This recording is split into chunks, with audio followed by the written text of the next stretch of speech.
Hey Nia. Hi. Hi. Two-parter for you. First off, getting back on the floor today. What was that like? After Friday's loss, what was sort of the intensity and what were some of the details that you all sort of wanted to work on? And then having not talked to you since the rosters came out, what was your how did you react, to making this final squad? And was there any celebration? Who was a phone call that you made to? Coming today, we had video. We watched the first half of the game, and we really saw that, yeah, we started off strong. We were really active on defense, but then we let small little breakdowns kind of build up and kind of stop us a little bit from our intensity. So we really focused on putting those pieces back together, staying disciplined, staying consistent with what we're trying to do, and not allowing like our mistakes or our fallbacks to kind of get us down, and just making sure that we're just staying on the path of what we're trying to do as a team. So we did that today. I think we made some good steps moving forward. And after I found out I made the team, honestly, I was just excited to get going. Like, training camp is always, it's tough, and we had a game the next day, so I was just getting my mind right for the next day. John W. Davis with Winsider. Hey, good morning, Nia. How's it going? Good morning, getting you. Good. Could you reflect back for me, or just reflect looking forward? What has it been like to literally have played in, if I'm counting correct, 5 different cities, if we count the wobble, but 5 different cities in 5 years in the league? Mm-hmm. Well, every place that I've been, it's taught me something different, and I've been able to add to my game. So I just see it as an opportunity that it shows that I'm versatile and I have the capability to make these teams. I'm just working on now, how can I show the value? How can I bring something consistently to a team? So just taking it day by day, and just really grateful for the journey, because God has brought me a far way. So, and I appreciate it, because I'm a lot further than where I started. So I see it as a positive opportunity. Miriam Swanson, Daily News. Well, congrats on making the squad and getting going. Wanted to ask about Simone. She kind of shocked the world with the announcement that she was retiring, but wondering what your time has been like with her since you've been here, and just how you see her as a coach. Simone, she's amazing, and to be around her as a teammate first, I was really excited about that, and to just learn from her and just soak up as much as I could. And when I found out she was a coach, I was very grateful that she was still going to be here, so I can still learn from her, just in a different role. And she's absolutely amazing, and I'm just really proud of her career, and just as a person, like, she's amazing and she deserves this. So I'm happy for her positioning. We'll go over to Chris Camelo. Hey, Nia, how are you this morning? Hi, I'm good. How are you? Doing well, thank you. You were one of I thought on Friday night, one of the bright spots that we were able to really see your potential. Yes, it was a tough loss, but do you take any solace knowing, like, hey, I was able to play well. Now, maybe I could build on that and really show this team and this league what I'm capable of? I mean, I was very upset about the loss, so that was on my mind. But we have the pieces here, we have the potential, and to focus on the good things that we did. Yeah, I think we could come together and move forward. But personally, I just try to focus on whatever it is that I can do, just to do that, and to always have that energy and effort, and just focus on that. Sometimes it will show up, sometimes it won't, but my goal is to be there for my team no matter, what they're asking of me. Time for one more. We'll go to Sabrina Merchant with SB Nation. Hey, Nia. Sort of to follow up on what Miriam asked earlier, do you have any memories of watching Simone when you were younger, just like seeing her at LSU or in the league? Well, I grew up in Minnesota, so I would go to Lynx games a lot. And yeah, I watched her, Maya, and Lindsay play as often as I could in high school. So it's really cool just to remember seeing her play and then actually being on the court with her against her, and then actually going to coming here and being a part of the same training camp as her. It's I never thought that would happen, so that's really cool. Is there anything about her game that ever stuck out to you? Honestly, it's her attitude. It's her mental toughness and her courageousness and confidence. Like that's something that you can't like really practice. Like you either you have or you don't. And she just exuded that on the court, and you just knew something was about to go down when you were playing against her. So that's kind of like what I took. Thank you so much.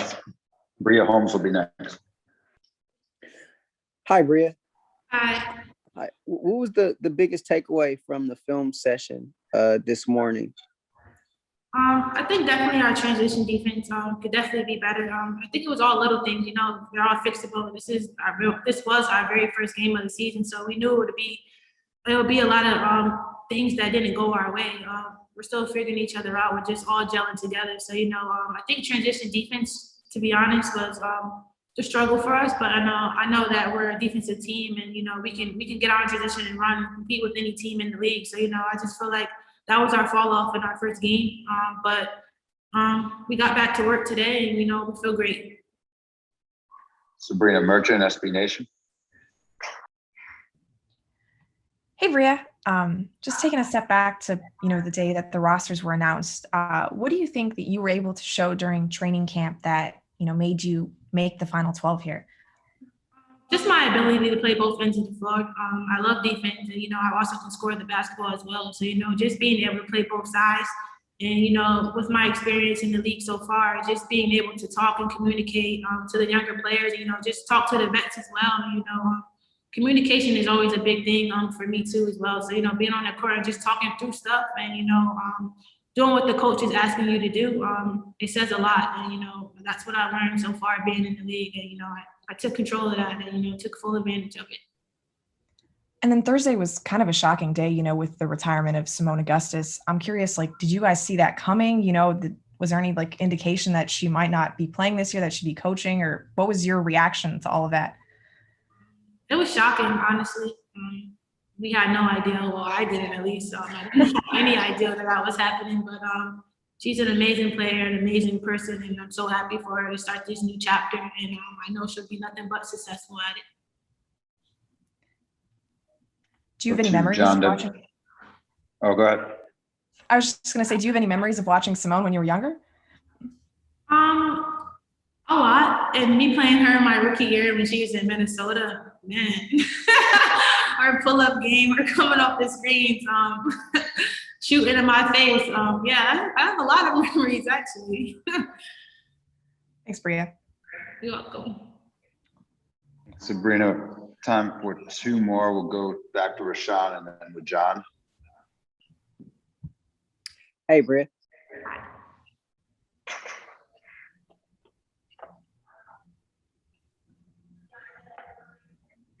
Oh, I'm sorry. Can you hear me now? Rashawn, go ahead. Okay. Can you hear me now? Okay. You mentioned all the things were fixable and correctable. How much of that from the other night was just first time being together, you know, on the floor with as a group? And was there anything else perhaps that contributed to it? I think so. It was more so us just being together for the first time. All 12 of us or 11 of us that are here, just being together, and you know, we don't know each other's strengths and weaknesses yet. This is a brand new team, honestly. So you know, a lot of people didn't play with a lot of people last year or the year before that. So you know, I think us just coming together and, you know, just practicing together, learning each other's strengths and weaknesses is gonna, you know, make us come out over top and, you know, correct those little things that is wrong. That was wrong in that game. You know, like I said, it was our very first game. This is a brand new team. So, you know, just us being able to go out there and compete was one thing, but, you know, I think, like I said, everything that happened in the game, I think is very fixable. We have great vets on this team and great leaders on this team. And, you know, I just think that that's gonna, you know, put us over the hump. John, go ahead. When you're in a film session like that, how important is it for you to hear positive feedback as well as things that you need to improve on? It's always good to hear positive feedback, you know, because you want to know the right things you're doing, but you also want to know the wrong things you're doing to correct for the next game, for the next practice, just to get better. You know, our goal is to get better each and every day. We step on the line, step on the court. So, you know, I just feel like that film session today, you know, we didn't want to see it, but we needed to see what we need to fix and what we need to work on and get better for our next game on Friday. Thanks, Bria. Thank you.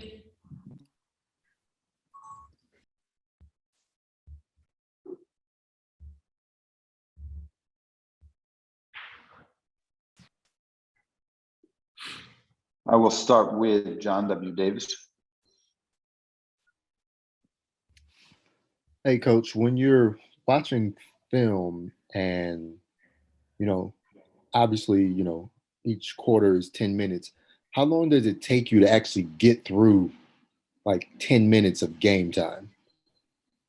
I mean, if we like stopped it every time we wanted to stop it, it would probably take 10 hours, honestly. But, you know, we probably, if we're just watching the game straight through without editing, you know, or creating clips, then yeah, I mean, it could take us an hour to get through the first 14 minutes of the game. And so in most situations, you know, we create, you know, shorter edits or the things that we want to emphasize to our team. You know, we make it a point to focus our time there. You know, we trust their professionalism. We spend a lot of time individually with players watching defensive clips. They watch a lot of things in their free time. So we try to be really responsible with our time during, you know, video or film, to not have them sitting there too long. But to your point, it could take quite a while to get through one quarter in a game because there's so many things that happen within that 10 minutes. Sean Haylock with Spectrum Sportsnet. Hey, Coach. Kind of a two-parter for you. For one, and after going back and watching the film, were there some things on there that you thought, you know, that you noticed, okay, we did this better than I thought, or maybe, you know, we did this worse than I thought? And if you can share those. And then also, what'd you think about your rookies playing their first pro games on Friday? Yeah, I mean, I think, you know, to the first question, you know, I think the first quarter, you know, was better than it felt, in a sense. Like, even though we were up 7 at the end, like, it didn't necessarily feel great because there were times within that first quarter, you know, we just didn't play. I think even for early in the season, the way we'll be able to, you know, over a period of time. But you know, I think our defensive activity overall wasn't as bad as the score indicated. Like, we made a lot of mistakes, like with the activity, right? Like people not quite understanding, you know, who should be in that help or support position and who shouldn't be. And, you know, those are some of the things we talked about today. And then offensively, I think at times, like, the shot opportunities were there. So that part was positive, but we didn't convert as well as we need to, whether it was a transition opportunity or even, you know, as we were trying to execute things offensively. Our biggest problem is going to be overactivity on the offensive end. Trying to help players understand how important spacing is and not playing in the crowd is really vital, you know, to any success we want to have going forward. So those will be areas of focus, you know, defensively understanding our responsibilities and offensively making sure we're spaced. To our first year players, you know, they all had moments where, you know, they looked like, you know, they kind of understood what they were doing, and then other times where, you know, not so much, but that, you know, we're not surprised by that. I thought both Arella and, you know, Jasmine had some bright spots. But, you know, it's tough, like with, you know, Arella basically no preseason scrimmages or games. You know, Jasmine played obviously in the preseason scrimmages, but it's still different when you talk about a regular season WNBA game that counts. it's just a different feeling. So, I think they'll be better as time goes on, and they're looking forward to getting back out on the court on Friday night. Go to Carolyn Peck. Hey, Derek, how nice is it to have two Agumake's available on the court for you this season? Yeah, no, it's a blessing. It really is, and they're so vital to what we do on a daily basis. And as we get better and improve over time, they're going to be in the middle of everything for us, offensively and defensively. Their leadership, the energy and intensity and passion that they compete with on a daily basis. They're, even as accomplished as they are, they still enjoy coming to practice and getting better. And that helps to raise, the competitiveness and the passion for everybody else when you see both Shanae and Nneka, intentional and purposeful about what they're doing out on the court. So it's great to have both of them back. Shanae was really impressive for, still working her way back from, being out last season. And, we're excited about getting better as we move forward. And to your point, both sisters are going to be really vital to our success. Anne-Marie Anderson.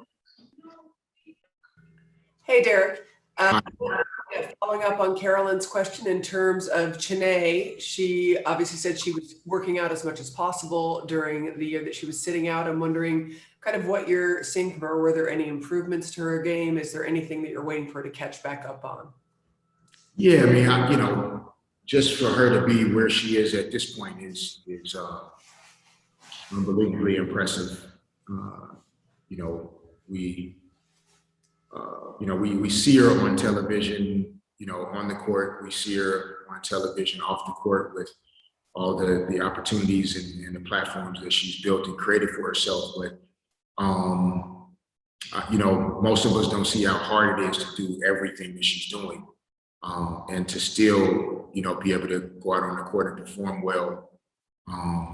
It just says a lot about, who she is. And so, I think it'll continue to take time for, her conditioning in terms of, how many minutes she can play, because she plays so hard. Like, it's going to be difficult for her to play big minutes, right away.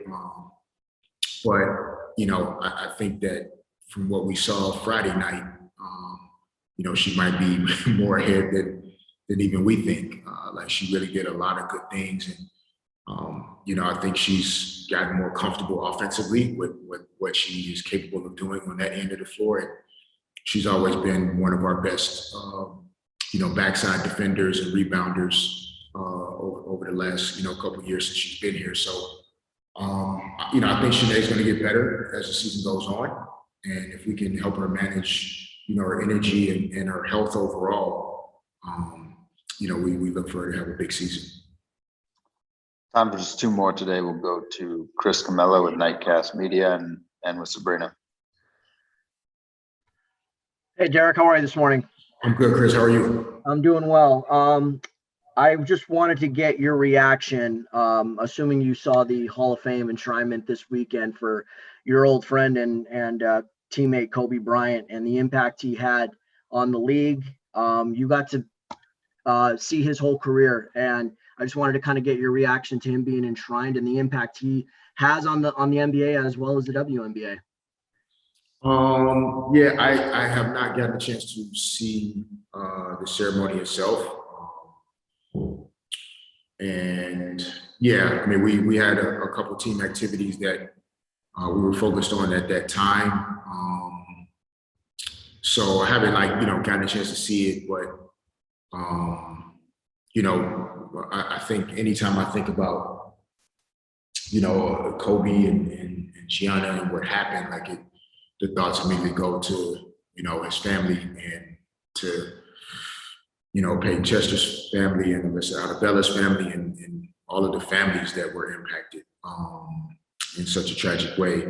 In terms of the ceremony itself, Vanessa having the strength and the courage to, continue to use her voice to, speak for what was so good about both Kobe and Gianna's, you know, it's powerful.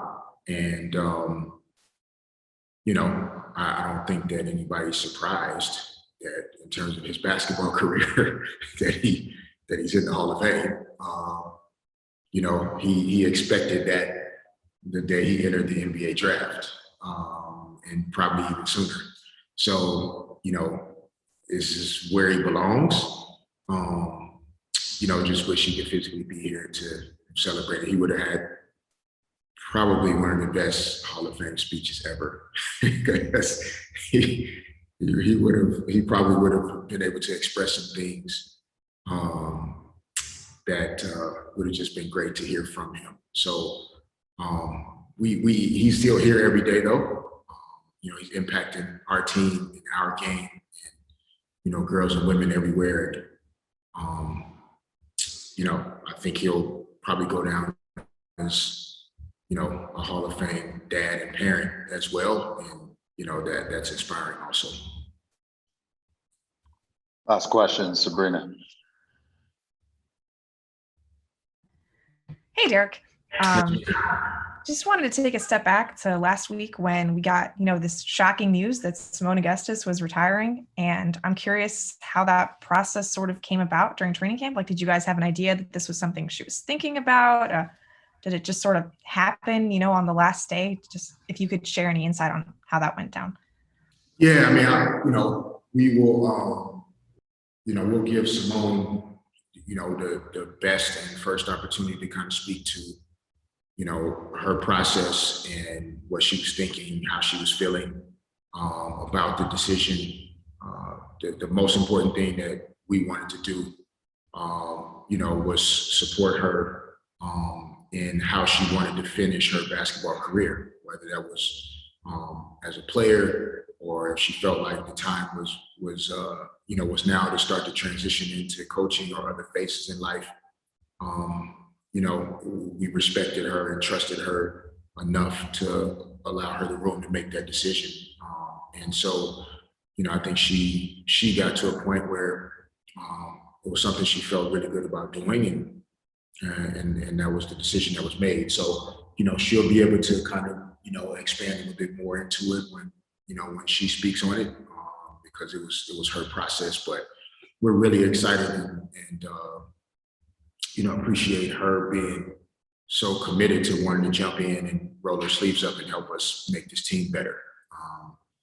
You know, people and players of her caliber are very, very rare, and to have her mind and her presence and everything about her around our players every day, that's a net positive, no matter how you look at it. So hopefully soon, you know, we'll give her an opportunity to speak to it more in real time and how she was feeling, but we're thankful for sure.